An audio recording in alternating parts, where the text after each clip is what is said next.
Pallipalayam chicken எப்படி பண்ணுறது பார்ப்போம். இதுக்கு தேவையான பொருள் ஒரு 1/4 கிலோ சிக்கன்னு, ஒரு 100 கிராம் சின்ன வெங்காயம், இதை உரித்து வச்சுக்கோங்க.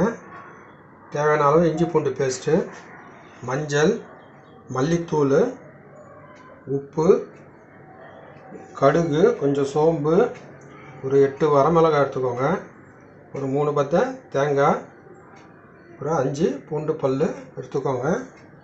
இதையெல்லாம் வச்சு பள்ளிப்பாளையம் சிக்கன் எப்படி பண்ணுறது பார்ப்போம். சிக்கனை வந்து மேரினேட் பண்ணிக்கலாம்.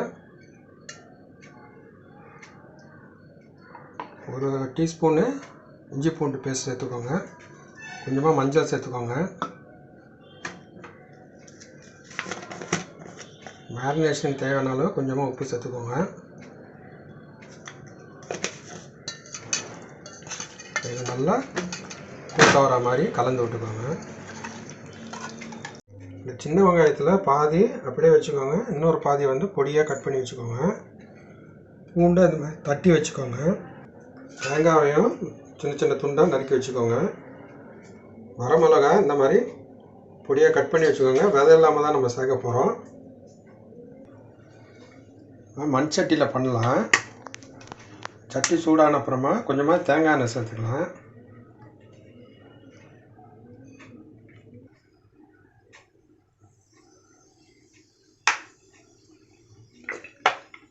ஒரு 3 டீஸ்பூனு தேங்காய் எண்ணெய் சேர்த்துக்கோங்க. கடுகு, சோம்பு அதை சேர்த்துக்கலாம்.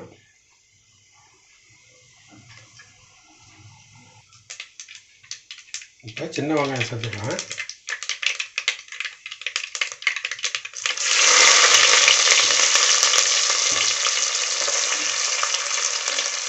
பள்ளிப்பாளையம் சிக்கனுக்கு சின்ன வெங்காயம் சேர்த்து செஞ்சிங்கன்னா நல்லா டேஸ்ட்டாக இருக்கும்.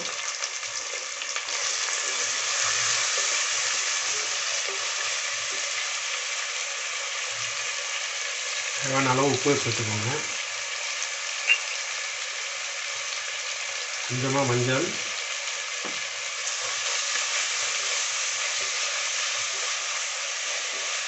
கட்டி வச்சிருக்கிற பூண்டு அதையும் சேர்த்துக்கலாம்.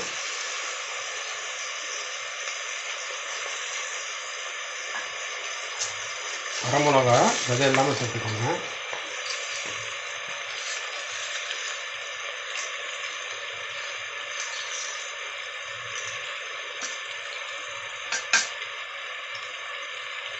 கருவேப்பிலை கொஞ்சம் தாராளமாக சேர்த்துக்கோங்க.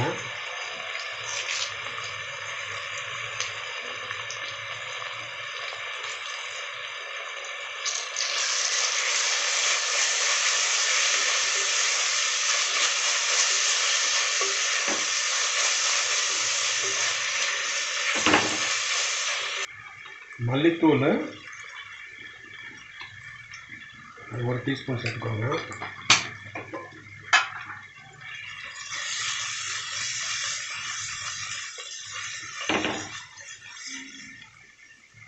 இப்போ மேரினேட் பண்ணி வச்சுருக்கிறேன் சிக்கனை அதை சேர்த்துக்கலாம். இது வந்து தண்ணி எதுவும் சேர்க்காதீங்க. இந்த சிக்கனில் இருக்கிற தண்ணியை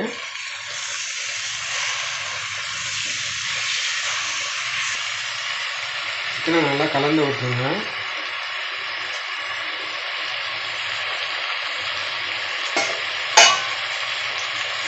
அப்படியே கட் பண்ணி வச்சுருக்கிற தேங்காய் அதையும் சேர்த்துக்கலாம்.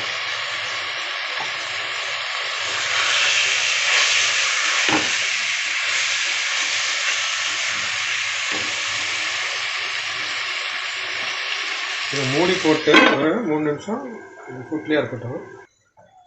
ஒரு 4 நிமிஷம் ஆயிடுச்சு. இதை இப்போ திறந்து பார்த்துடலாம். கலந்து விட்டுக்கோங்க.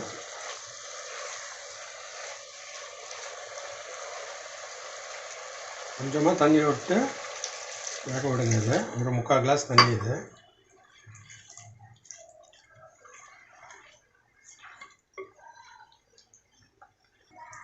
தண்ணி விட்ட அப்புறமா மூடி போட்டு இன்னும் கொஞ்சம் 5 நிமிஷம் இது நல்லா வேகட்டும். மூடி எடுத்துட்டு ஒரு 3 நிமிஷம் நல்லா தண்ணியை நல்லா சுண்ட வற்ற விடுங்க. மூடி திறந்து ஒரு 3 நிமிஷம் நல்லா தண்ணியை வற்றிச்சு. பள்ளிப்பாளையம் சிக்கன்னு ஓரளவுக்கு ரெடி ஆகிடுச்சு. இப்போ சூடாக சர்வ் பண்ணிடலாம். கொஞ்சமாக கொத்தமல்லியை வந்து கட் பண்ணி மேலே தூவிடுங்க. மண்சட்டியில் பண்ண பள்ளிப்பாளையம் சிக்கனு.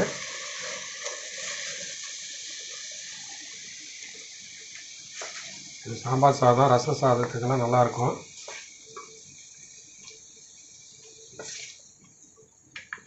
மசாலாலாம் ரொம்ப அதிகம் இல்லாதனால லைட்டாக இருக்கும், டேஸ்ட்டாகவும் இருக்கும். நீங்களும் ட்ரை பண்ணி பாருங்கள்.